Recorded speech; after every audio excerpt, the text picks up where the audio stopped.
Hello everyone, Sableye here and welcome back to the channel. Today we are here with a team report coming out of the Toronto Regional Championships. We've got top 64 Nicholas Borghi. Nick, what is going on? Welcome onto the channel. How's it going, Ryan? I'm very excited to be here. Oh, thank you for coming on. So tell us a little bit about yourself, honestly, because let the people know. All right. So at this point, I'm kind of an old head. I've been playing since 2012. I've been a master since 2014, 2015 season. Throughout my career, I have 4 regional top eights. I'm the 2015 New York, New Jersey Invitational champion and the 2017 runner-up at that same tournament. Uh, I won a pretty big online tournament in 2020, early Generation 8, but I've kind of taken a step back. I love Pokemon, but I don't get to do a lot more. I don't get to do as much of it as I would like, just because I work a lot. And so I've been playing 2023 kind of low key, just going when I'm able to, having some fun. Haven't been trying overly hard. I mean, you say that. First of all, you've been around for forever. Cause like normally I say I'm normally like I started playing like post World 2016, and that makes me feel old. So hearing somebody say they've been around for longer than that, makes me feel young again. You know what I'm saying? But Oh yeah. you say you've been taking it a step back, but I'm pretty sure you have made day two at all three Scarlet and Violet regionals you have attended. Is that correct? Yeah, that is correct. I made top 16 at Fort Yep. Wayne back in April. I went to Pittsburgh, which was intending to be my last regional of the year, but I got given a free weekend from work, and so I took off to head up to Toronto on kind of short notice. And yeah, I've been having some pretty good consistency at regionals lately. Yeah, for sure. So I think it's about time we start talking about the team. We see the little Clefairy right there. You guys can see it right there. 50th place overall. And honestly, just a really cool team. I am in love with Clefairy as a Pokemon, and I love using it. So I'm happy someone got it to work. Obviously, we know Stefan Motpengi got top 8, I believe, was it Peoria? Or was it Sacramento? Yes, It was Peoria. top 16, Top top 16. Okay. 16 It was top at 16. Sacramento. Sacramento. There's so many regionals, my brain just doesn't work. But either way, Mhm. Clefairy, definitely a really cool pick. I enjoy seeing it. So let's switch over here and switch gears and start talking about the team. So wherever you want to start, go for it. Okay, so I didn't actually build the original skeleton of this team. Our very good friend Jeremy Parson built the original 6 Pokemon of the team, and I kind of just tweaked it to my liking, Yeah. added a bunch of stuff I thought would be cool, and I ended up loving it. He built a quote unquote Borgi team, which is like everything is good, but something seems slightly off about it, according to him. We love And, Jeremy. oh, I love Jeremy Parson. And it ended up as this, and I absolutely ended up loving it. The idea is kind of just this grass spam idea, which is something that I thought was really good. It didn't perform too well at the event, but I loved it in theory and I loved it in practice. And then you mix it together with some really bulky stuff, Clefairy, Golden Go, and it just feels so good. One of the big things about this team is that everything is just statted out. Yep. The lowest BST Pokemon on this team is Clefairy, and even then it has a Violate, Yeah. which adds like an extra 60 BST. Yeah. Yep. So even then, you're just like, well, it's a low base stat total, but now we're just gonna fix that, no problem. So Exactly. no, honestly though, just really good, like just 6 strong Pokemon, and like as dumb as it sounds and as obvious as it sounds, like you throw 6 good Pokemon on a team and it's gonna work more often than not. But as dumb as that sounds at this point in the VGC metagame, but honestly, no, I think it's a really cool team, and I had the pleasure of actually kind of like keeping an eye on like the building process of this team, right? And speaking of really 6 good Pokemon, what were you cooking when you had Tinglu on this team? But Okay, so there used to be a Tinglu on this team. It was seriously in contention for the regional. Um, over the Chien-Pao because honestly, it was a 5 Pokemon team. Yep. And I was struggling against hard Trick Room builds, Psy Spam in particular. Yep. And I was also struggling against Chi Fluttermane. And when we look later, I didn't actually end up playing any of that in the way I thought I would. That's crazy. And so Ting Lu was there because it beats Chi Fluttermane and it helps against hard Trick Room, namely Psy Spam. Yeah. Now that ended up not being something that I had to worry about, apparently. Yeah, no, hey, you know what? You didn't get my run where you just pulled 7 out of 9 matches were Trick Room. But hey, you know what? I think we start going Mon by Mon. I think we'll start with the standard. We'll start with the Ogerpon right now. Because what's going on here just looks pretty normal to me. You got the Swords Dance, got the just the max speed by the looks of things. But what was going through your mind with the Ogerpon here? So the Ogerpon's a little bit wonky. It's Jolly max speed because I wanted to outrun and threaten a KO onto Alolan Ninetales before anything. So Jolly max speed was just the first thing. And it's a spread that I had on a different team, a different variation of Grass Spam that was significantly weaker to Ninetales. If I were to edit this, I probably wouldn't go as much speed. I would probably go a bit bulkier. Yeah. The HP just gives me a Grassy Terrain tick, gives me 1 extra HP on recovery. And then the remaining EVs went into attack just to ensure that I'm doing damage. Yep. Makes sense. Urshifu just looks like your standard Scarf. You want to make sure you're outrunning other things. You want to be as fast as possible with that. You've got the Chien-Pao to boost the damage. I think that covers. The only thing I really want to talk about with the Urshifu is honestly Rock Slide, because I made fun of it. I'm going to be honest. I saw Rock Slide. I made fun of it. I just felt like Aqua Jet was just more consistent. But what's going on? So first off, there's a quick funny story about why the Urshifu is Jolly max speed. We saw that Jolly Landorus was picking up at Lille the week before. And so I sent Jeremy an updated version of this paste. And I had Jolly Scarf Urshifu that was 1 point faster than Jolly Scarf Landorus. Yep. We talk a couple minutes later, he sends me his paste. And he has it creeped by 1. And I'm like, okay, sure. Then we talk a bit more. A couple hours later, I send him back my paste, and I creeped his by 1. Talk a bit more. A couple hours later, he sends me back his paste. He creeped me again by 1. So once I got back that paste, I was just like, nope. Jolly max speed. We're going with it. We're sending it. Just going all in. We're sending it. And it actually ended up winning me a round. But Rock Slide was kind of just a silly move. Yeah. It wasn't good. It was there. Like 90% of the time, I feel like you're clicking Surging Strikes Close Combat U-Turn with this Pokemon anyways. It's kind of like that 4th move on Specs Fluttermane. You're not clicking it, but you want something there that kind of maybe gets you out of a certain matchup or gives you a chance. And in this case, where there's a Rock Slide, there's a way, right? So definitely makes sense there. Rock Slide ended up being kind of useful against Riley round 7, where my Jolly Maxer Shifu won the speed tie against his Jolly Maxer Shifu, and Rock Slide flinched his Jolly Maxer Shifu. But other than that, it wasn't really necessary. It can be Aqua Jet if you really want it. It could be something else. I don't know. For sure. Rain Dance, let's go. No, but Rillaboom looking pretty standard. I mean, it's a little less attack than I think these grass spam teams tend to run. So if you don't mind talking about the spread a little bit there. Other than that, pretty standard, right? Yeah. The speed stat, just to start with, because that was the thing I definitely wanted. Was enough to outspeed most Life Orb Heatran. Okay.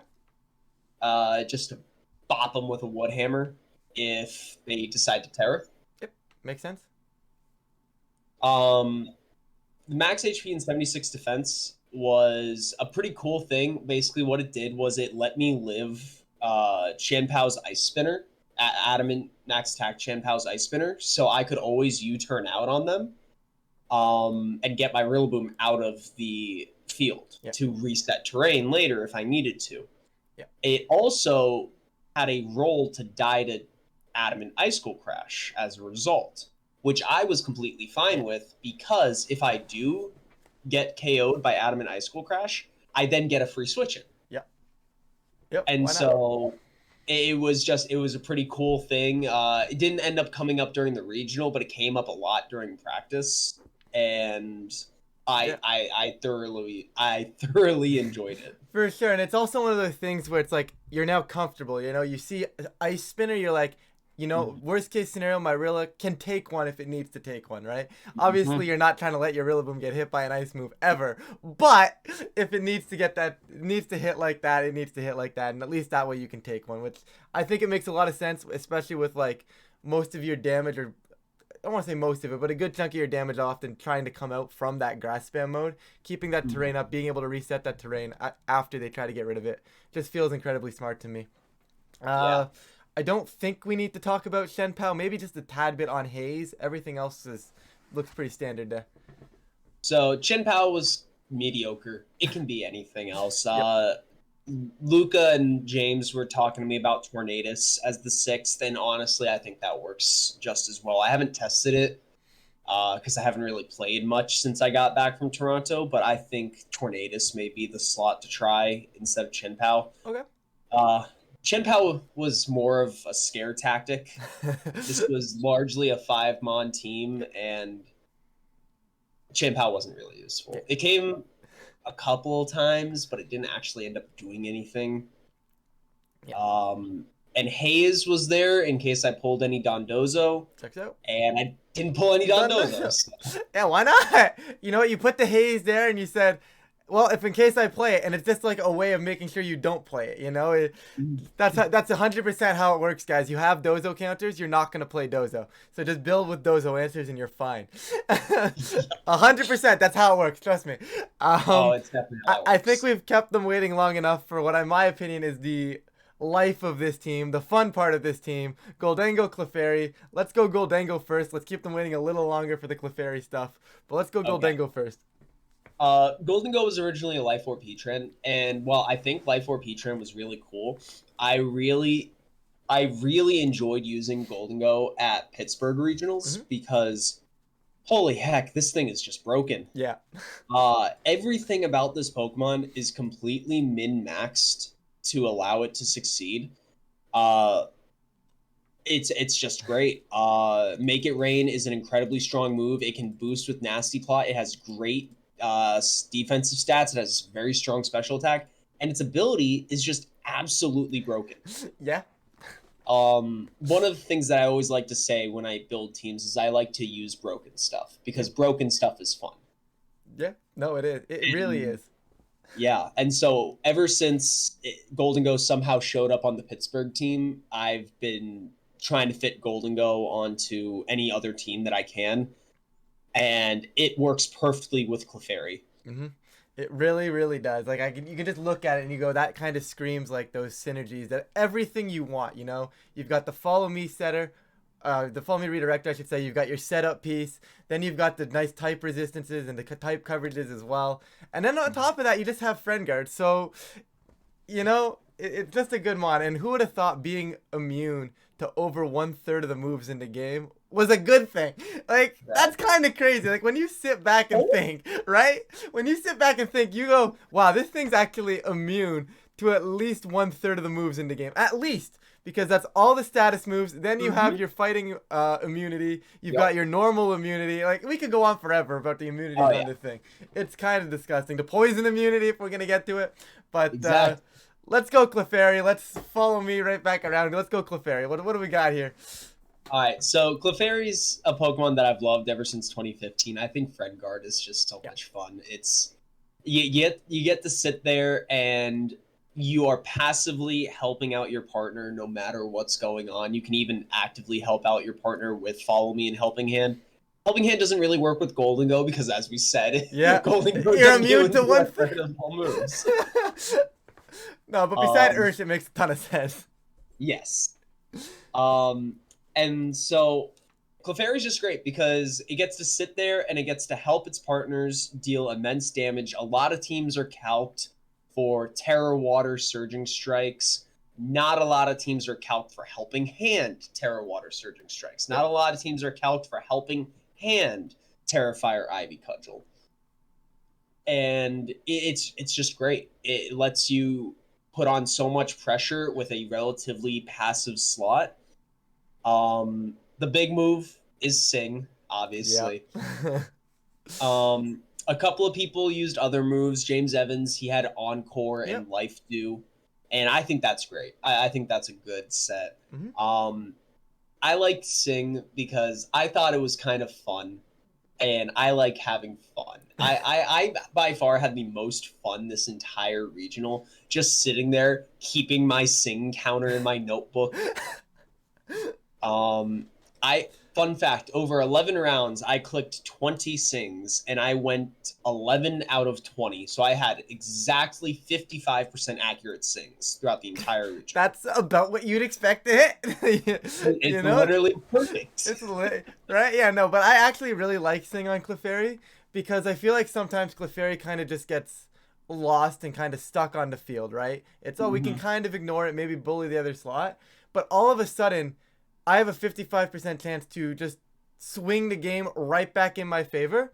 How do you actually ignore this thing because of that now, right? I think this thing is really smart because of that. No, and that's something I got to do quite a lot, especially in my set versus Eric and my set versus Toller. I got to just throw off a ton of Sings because they lacked proper ways to deal with them.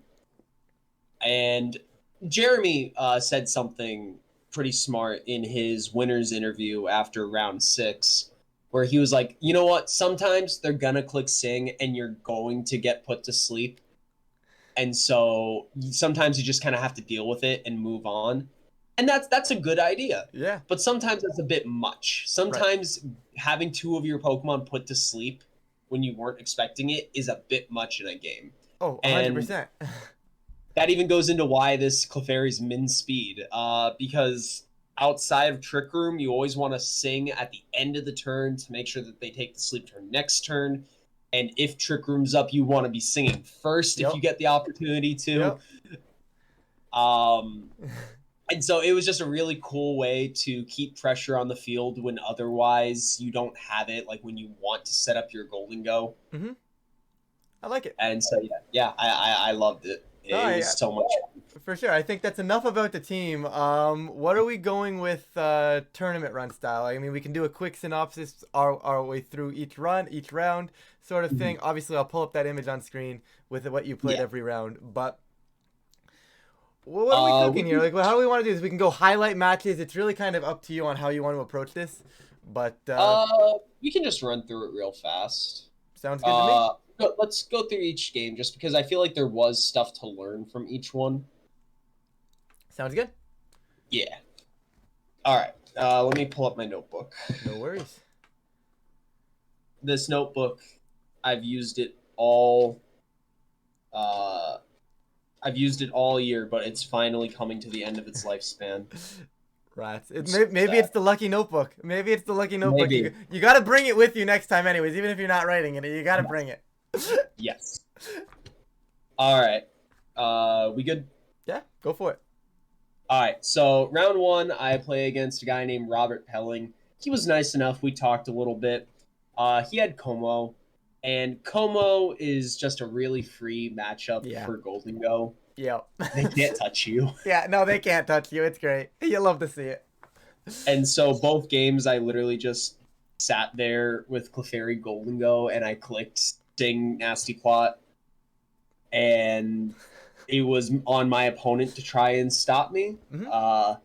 Game 2, they almost had a win, but they misidentified something, and they ended up switching their Urshifu into a +2 Make It Rain.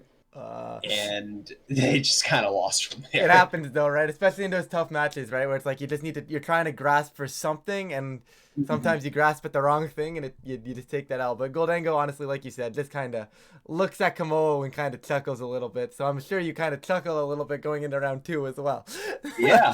Round 2 was actually a bit different because I learned something very important in round 2. Game 1, I went Clef Gold, Rillaboom, and I just kind of went through my Goldango mode. But game 2, I was like, what if I start off with Clef or Shifu instead? Because they brought Gastron game 1, and I brought Rillaboom, and I didn't think that they were going to bring Gastron again for game 2, and they didn't.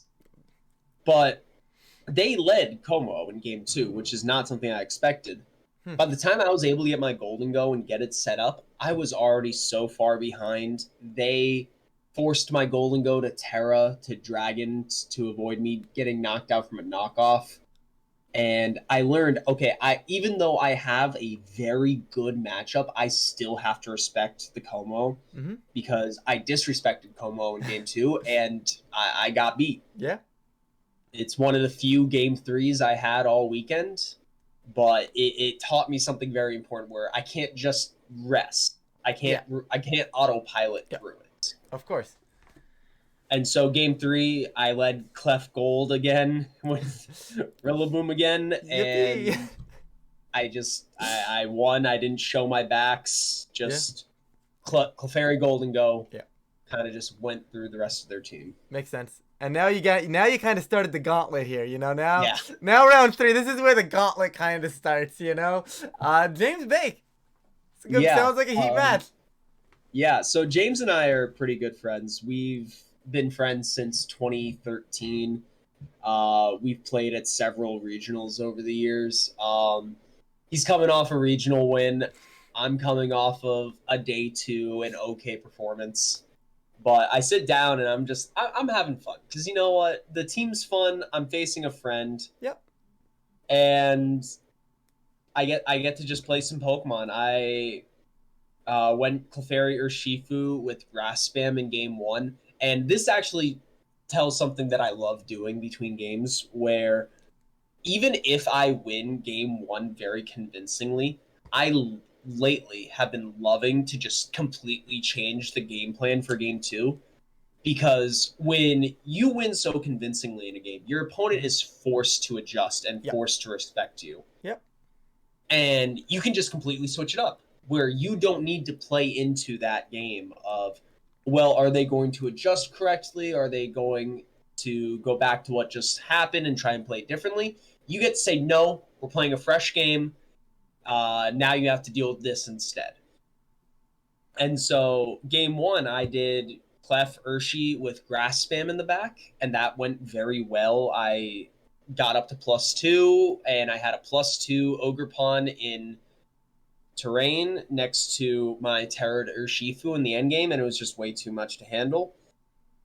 And then game 2, I completely flipped the script. I went Clef Goldango, and James had to adjust. And he did adjust, but not in the way that he needed to Clef Gold. He adjusted hard into Grass Spam, but that left him weak to Clef Goldango for him too. Sometimes that just kind of works, right? And that's what I like about Pokemon is it's like sometimes even like into tough matchups, they can't bring all 6 Pokemon. So you can always try to catch them off in a different direction. So I really like that mentality, right? Sometimes it's good to switch it up. Yeah, you're winning, but you got to think that especially a player of James's caliber, right, is going to try and find a way to beat exactly how they just lost game 1, right? So calling that adjustment sort of thing, making an adjustment of your own, I really like that.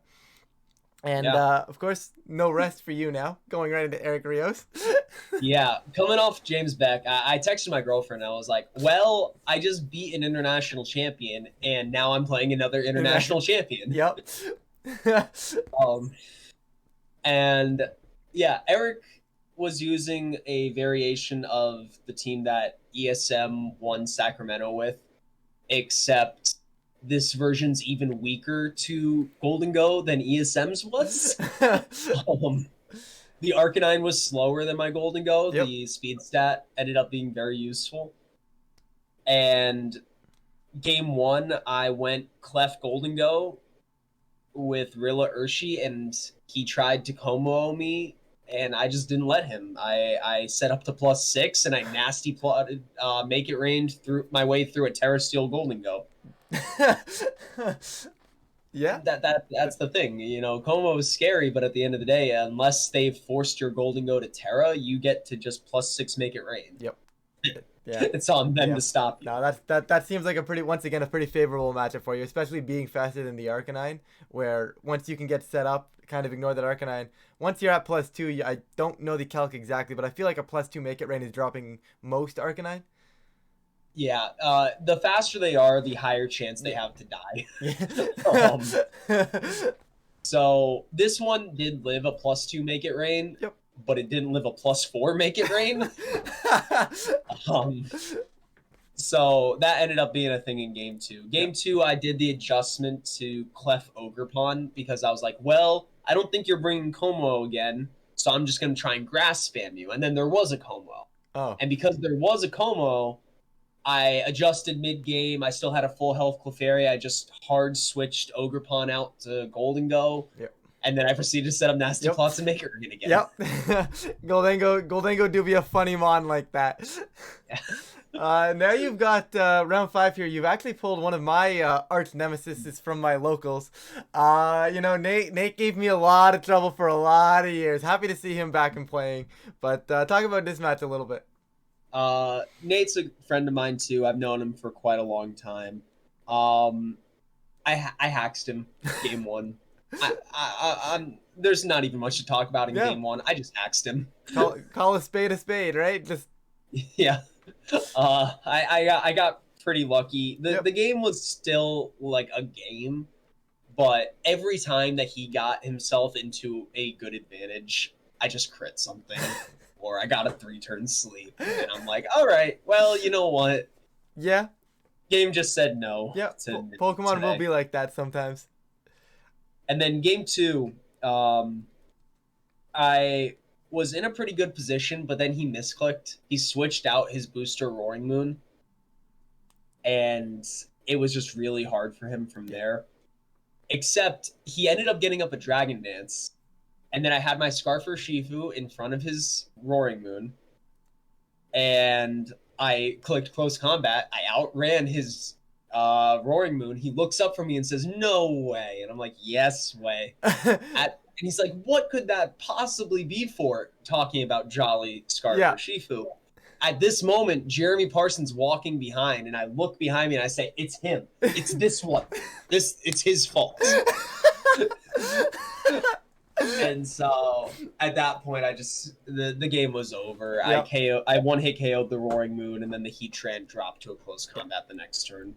Yeah, Nate did end up finishing strong, 11-3 as we see on the graphic right there. That did finish 12th. Unfortunately, resistance wasn't great for him, but another solid run there from Nate. So I'm so glad that Nate did real well. Yeah.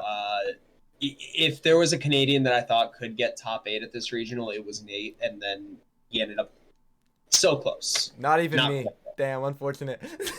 Oh, come on. You know I love you. I'm messing with you, but we keep bringing up this guy named Jeremy. Who's this guy named Jeremy? Well, we got him round 6. What do we got? Stream match, correct? Yeah, this was on stream. Jeremy and I were just having a ball. Oh, yeah. We prepped together. He helped build the team. We were on stream just having fun. 2 friends on stream, both just enjoying being there. If anybody's looking for that match, I will link it's the Twitch link or the YouTube link for it. Anyways, I'll leave it down below for you guys if you guys want to keep an eye on that match. But it was fun. It was a competitive set, and we were just there having fun. I took it to game 3 despite having a pretty bad matchup, I'll say. I was real close. If I got a bit greedy in game 3, I went for a Sing when I really shouldn't have went for a Sing. It's fair. And that's the downfall with having those buttons sometimes. Yeah. Sometimes you do end up clicking them in bad situations. You Yep. misread what's going on. Yeah, but it's like sleep powder, right? It's one of those ones where it's like sometimes it's there and you're like, ooh, shiny little button, I can put you to sleep. Let me click it, right? It's very tempting to click sometimes. I 100% respect that, but hey, it happens, and that being your first set loss of the day, completely fine, completely Yeah. fine, right? Yeah, I was 5-0. I took an L to Jeremy, and I was feeling fine because Yeah. you know what? It was a friend. I had fun. I get off the stream and I walk right over. The round already went up, and I sit down right in front of Riley, and I got player diffed. Yeah. Riley's an amazing player, Yep. and he's been on an insane hot streak lately. And the matchup was definitely doable. I feel like I could have won that, even though I took L's game 1 and 2. That was definitely a winnable set. Yep. It just didn't pan out. No. Riley had my number and he got me consistently. That's mine. Yeah. Game 2, I tried to do Scarf Urshi clicking rock slide, and it worked for a little bit. And then it ended up in a 1v1 of max HP Terra Normal Dragonite against my Urshifu clicking rock slide. And so I just got Thunder Punch. It worked until it didn't. Riley's just an amazing player, and you know what? He had it. Absolutely. I was feeling kind of bad because I just went 5-0 to 5-2. Yeah. And I really wanted to go 8-1 this regional. I thought like I had it in me, and for sure. It just didn't pan out. And so I was kind of panicking. I really wanted that 8-1. But you know what? Wasn't in the cards because Jeremy played better than me, Riley played better than me, and you only get one opponent who's allowed to play better than you. Yep. In a day 1 run. Yep. So you got to pull this back. So you're round 8. Raymond, I actually don't recognize the name Raymond of Raymond. Yeah. Here, but he was a fine guy. He played well enough. He hard through game 2, I remember, because all he had to do was click close combat into my Terra Dragon Golden Go, and he had the win. Yeah. But he decided that he wanted to click Rain Dance Surging Strikes to try and KO my Golden Go from around half HP. It's fair. I mean, maybe not familiar with the calc. That's completely fair. Yeah. I think that's one of those calls you make, and it didn't work out for him. It's fair. Yeah, and I thought I was gonna lose game 2 off of it, but there's a quote that goes around, and it's always believe in your opponent's ability to throw. Pokemon is a 2-player game. Yeah, it is. Right. And so they ended up giving me that. I kind of got donated game 2, and I moved on to 6-2. Yeah. Winning in time, and we've seen. I mean, I recognize the name. I think a lot of people as well should recognize the name Toller Webb. Go for it. So Toller, once again, a friend of mine. We don't talk a lot lately anymore, but this was my first time playing him since Georgia Regionals 2015 when we were in Atlanta. Toller got top 4 at that regional, and I was some annoying kid running Kingdra Rain. So this was my run back. I got to play in a best of 3. And I had an auto win. Yeah. I pulled matchup. Yeah. Yeah.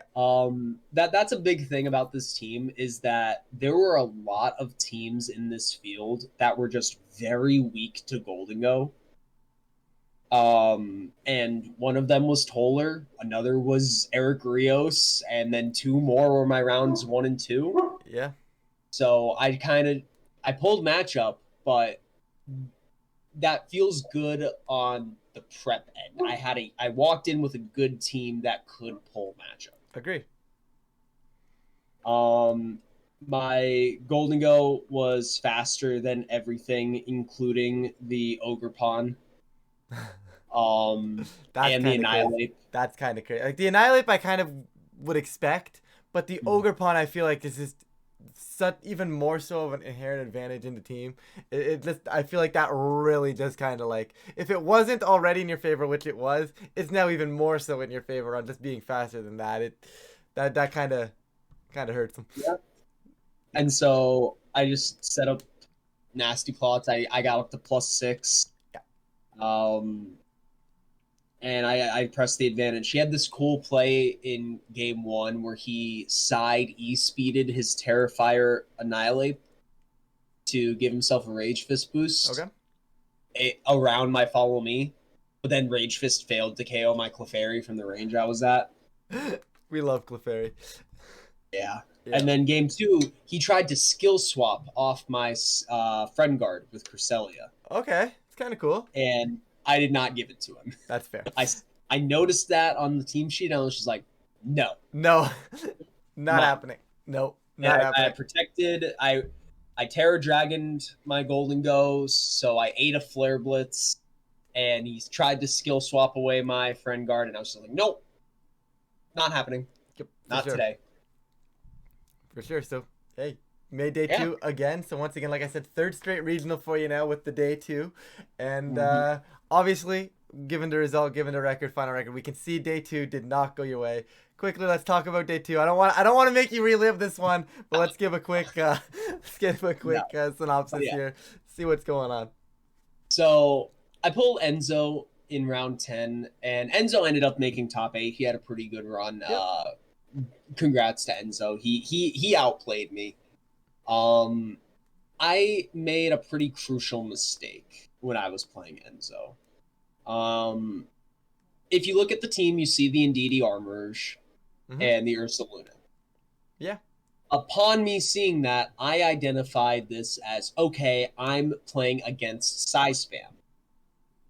That is not how Enzo identified it. Enzo identified it as, okay, I get to Torn Ursh.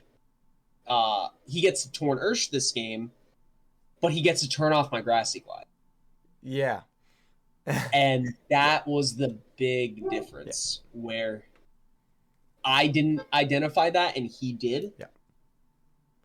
And so I feel like if I were to replay that set with that in mind, it's a much more competitive set.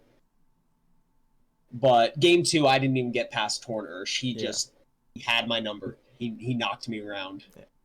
Hey, sometimes it do be like that, you know. It's Mons, and obviously, and like you said, Enzo played really well, and top 8 at regional is no joke, especially nowadays, right? Like everybody at these regionals is always really, really strong. So top 8 is nothing to laugh at there. And I think Enzo's take on it is like, now you have the fast mode and you have the slow mode. Opponent, deal with both. Go, you know. And sometimes you just can't do it. And and he had me. He had my number. Yep, agreed. And obviously, round 11. Let's close this one out. So against Jay, it was a playable matchup. I got outplayed. I misidentified which pieces I needed to keep healthy. I ended up sacking off my Urshifu turn 3 before I knew if Arcanine was in the back or not. And I ended up having Clefairy, Rillaboom, Ogerpon up against a Hisui and Arcanine in the end game, and that doesn't work out so well. Just wasn't it, unfortunately. Yeah. Hey. And so I had to keep Urshifu healthy, and I just didn't. Yeah. It happens. Anyways, 7-4, still an incredible run. Obviously for top 64 CP. But regardless, top 64, solid result. Just before we wrap things up, because I think I've monopolized enough of your time, and I've monopolized enough of the viewers' times. But any quick shout-outs, final thoughts, anything you want to say here before we log off? I want to shout out to my beautiful girlfriend, Kat. I love you so much. Thank you for always supporting me. Shout out to my boss, Amy. She was great. She forced me to take off the weekend, use some of my PTO, just because I had so much accrued. Thank you to you for hosting me, letting me talk on your channel for a little bit. Always happy to have you on. And then let me just pull it up so I don't forget anybody. Now you should just purposely forget somebody and make them question everything. Okay.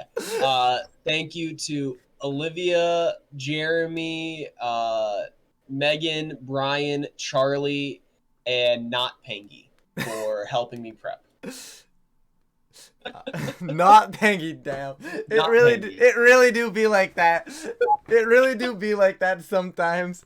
But Yep.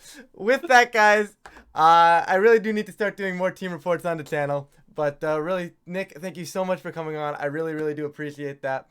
Once Thank you for again, having me. I think it's time I myself stop rambling. You know, with that, thank you all so much for watching. If you guys do enjoy the content, please feel free to like and subscribe. It really does help out the channel. Or as Clefairy would say, follow me. I guess I don't know if that really translates here, but you know what? Like I said, I gotta stop rambling because I still don't have a proper outro on my YouTube videos. But with that, I'm gonna get on out of here, and I'll catch you guys all in a future video.